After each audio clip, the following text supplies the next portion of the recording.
Hello, Vikings, and welcome back to the last of the wishlist videos for the US vehicles, for now at least. Might end up having addendums on later on. Anyway, let's get into it, starting with the T-18 howitzer motor carriage, as seen in the background here. It was developed in 1941 as a close support vehicle based on the M3 Stuart. As you can quite clearly see in the picture, the suspension and the front hull is the same. However, the flat armor profile and a lot of weight over the front very quickly got the project cancelled in favor of other newer projects, such as the M8 Scott that we have in game already. As for the specs of the vehicle, dimensions and engine would be similar to the standard M3s, and the armament is comprised of a 75mm M1A1 howitzer. Again, very similar to the one on the M8 Scott, M8 HMC as it's called. So would be a fun little kinda tanky dirt vehicle for low tier. Next up, and in rather poor image quality, we got the T19 HMC. Once more, in 1941, the expanse of the US Armored Forces meant that mobile artillery were very sought after. This led to this project of the M3 half-track fitted with the howitzer.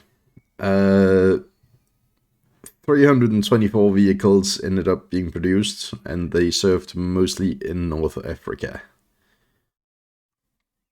The chassis is, well, it's half-track, obviously, and it's 6.15 meters long, 2.22 meters wide, and 2.34 meters tall, weighing in at 8.65 tons.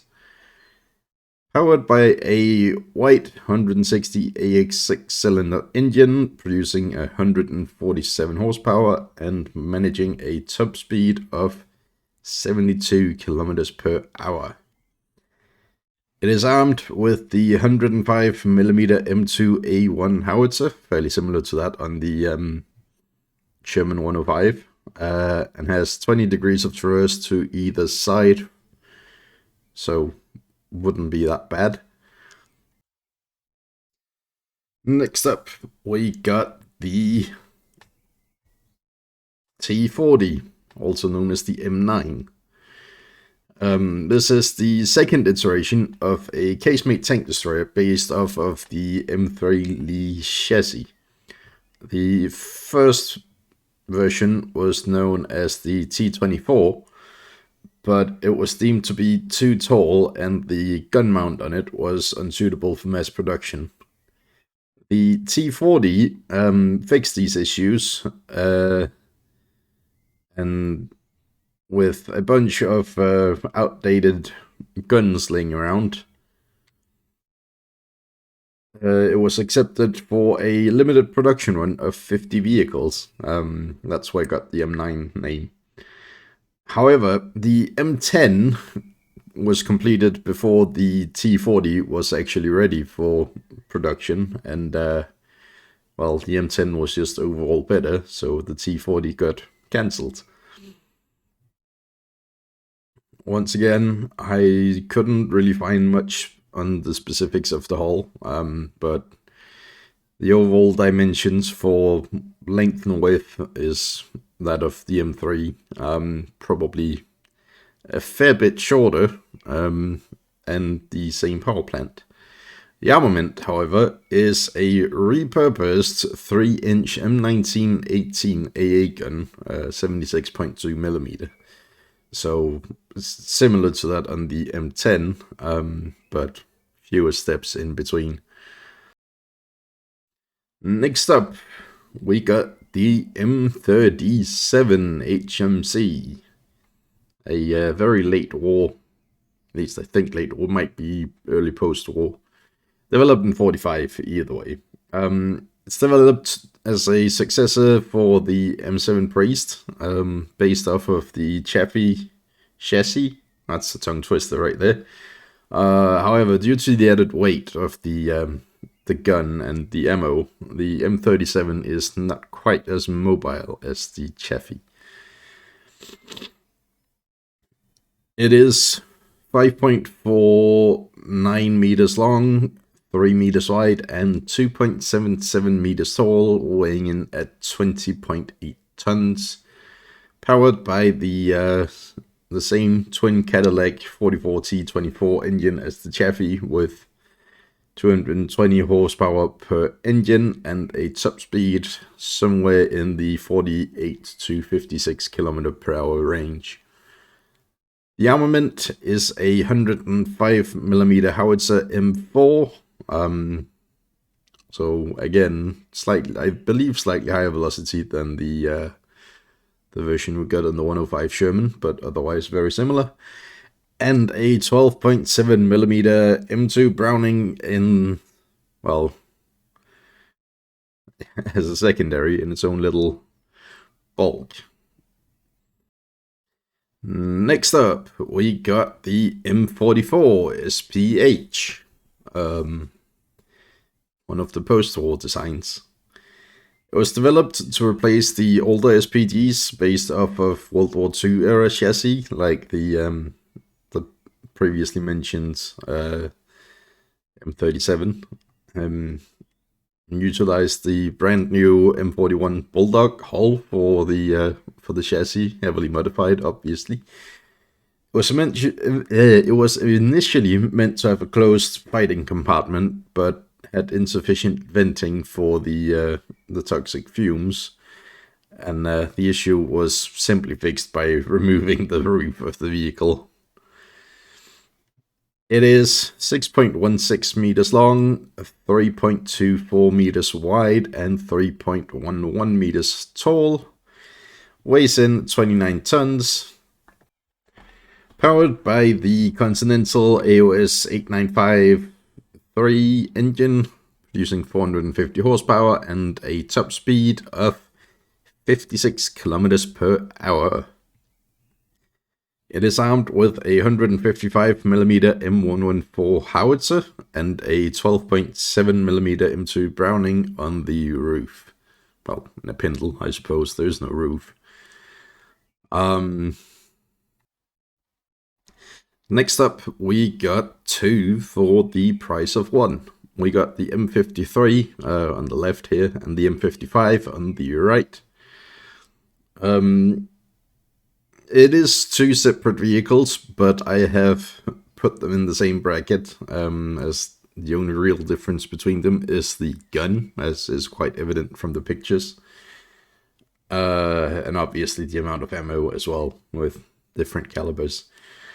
It was designed for similar reasons as the previous M44, to replace the older and outdated howitzer systems. These two vehicles utilized the M46 chassis, though it was very heavily modified, fitting the engine in the front and the turret on the back. Uniquely for these, the driver is actually situated in the turret. Has his own little gyroscopic seat that rotates independently from the turret, so the driver is facing forwards, well, hull forwards, regardless of the orientation of the turret. The vehicles are both 9.72 meters long, not including the gun, 3.58 meters wide, and 2.4 meters tall. height seems short to me, so take that with a grain of salt, but nevertheless, they weigh in at just around 45 tons. Both are powered by the Continental AV-1795B engine with 810 horsepower and a top speed of 48 kilometers an hour. The M53 is armed with a 155mm M46 howitzer, and the M55 is armed with a 203mm M47 howitzer. Both had the option of mounting a 12.7mm M2 Browning on a ring mount on the commander's cupola, and they both had a crew of 6. Next up, we got the LAV-AT. There's not a whole lot of history to do in this one, as it is just a LAV-25 with the turret system replaced with that of the M901 we have in game, also known as the Wally. The specs is, well, quite literally standard LAV-25 chassis, no change in the power plant, and the armament is the Emerson 901A1 TOW 2 launcher. It does also have a secondary 7.62mm M240 on a pintle mount. Then we have the Stryker ATGM, a modification for the Stryker platform to give the mounted infantry units using the platform a dedicated anti-tank vehicle. Not a lot of these modifications are made, so not a lot of history on it either. It is an 8x8 chassis, 6.95 meters long, 2.72 meters wide, and 2.64 meters tall, weighing in at 16.4 tons, very similar to the Stryker we got in game. Powered by a Caterpillar 3126 turbo diesel with 350 horsepower and a top speed of 100 kilometers per hour, and armed with a twin TOW launcher. Not sure about the reload mechanism or how many missiles it actually carries. Closing off the list, we got 2 Canadian vehicles. The first one is this, the Sexton Mk II. Developed after the success of Lend-Lease M7 Priests in British service in North Africa. The Sexton is a Commonwealth-specific version, utilizing the Canadian ram hull and a British, Canadian-British Commonwealth-produced howitzer, Commonwealth standard howitzer instead of the 105 of the Priest as the separate ammunition for a handful of vehicles complicated the British supply lines. It is 6.12 meters long, 2.72 meters tall, and 2.4 meters wide, weighing in at 25 tons. Powered by a Continental R975 radial, 400 horsepower, and top speed of 40 kilometers an hour. Armament is the 25-pounder quick-firing howitzer Mark II. For people using sensible units, that's an 87.6mm gun that have the ability to fire armor-piercing though, and well, I'm not sure about other ammunition types other than just plain high explosive, as I couldn't find anything. It has a crew of 6, so good chunk there. Lastly, we got the LAV-3 TUA, or TOW Under Armor. It's a LAV-3 designed for anti-tank purposes, having the autocannon turret replaced by a TOW Under Armor system. Basically, twin TOW launcher with additional missiles stored under armor. The specs of it, we got a standard LAV-3 chassis and no change to the power plant. I specified all this in the light tank section way back. And the armament, as I mentioned, is a twin TOW launcher. And with that rounds out the Americans. As I said, if there's anything I've missed, please do let me know. Got a whole channel over on my Discord just for this sort of stuff. I will be doing an air version at some point, but I will probably do all the other nations' ground first, as that's what I'm most interested in. Next up will be Germany, probably. I hope you've enjoyed this little series, and I hope you'll keep watching.